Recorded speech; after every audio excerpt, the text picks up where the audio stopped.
ಯಾವುದೇ ವಶೀಕರಣವಾದರೂ ಕ್ಷಣ ಮಾತ್ರದಲ್ಲೇ ನಿಮ್ಮ ಕೈವಶ ಮಾಡಿಕೊಡುತ್ತಾರೆ. ಎಲ್ಲರಿಗೂ ನಮಸ್ಕಾರ ಸ್ನೇಹಿತರೆ. ನಾನು ನಿಮಗೆ ಯಾವ ವಿಷಯವನ್ನು ತಿಳಿಸುತ್ತೇನೆ ಎಂದರೆ, ನಿಮ್ಮ ಮೇಲೆ ಮಾಟ ಮಂತ್ರದ ಪ್ರಯೋಗವಾಗಿದ್ದರೆ, ಪ್ರೀತಿಯಲ್ಲಿ ನಂಬಿ ಮೋಸ ಹೋಗಿದ್ದರೆ, ಮನೆಯಲ್ಲಿ ಬಹಳಷ್ಟು ಕಿರಿಕಿರಿ ವಾತಾವರಣ ಸೃಷ್ಟಿಯಾಗಿದ್ದರೆ, ಅದರಿಂದ ಪರಿಹಾರವನ್ನು ಯಾವ ರೂಪದಲ್ಲಿ ಮಾಡಬೇಕು ಎಂದು.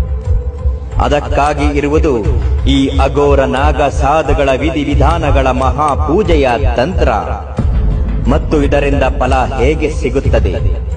ನಿಮ್ಮ ಮೇಲೆ ವಾಮಾಚಾರಗಳ ಪ್ರಯೋಗದ ದೃಷ್ಟಿಯಾಗಿದ್ದರೆ ಅದನ್ನು ಹೇಗೆ ದೂರ ಮಾಡಬಹುದು? ಪ್ರೀತಿಯಲ್ಲಿ ನಂಬಿ ಮೋಸ ಹೋಗಿದ್ದವರು ಅದನ್ನು ಹೇಗೆ ಹಿಂಪಡೆಯಬೇಕು?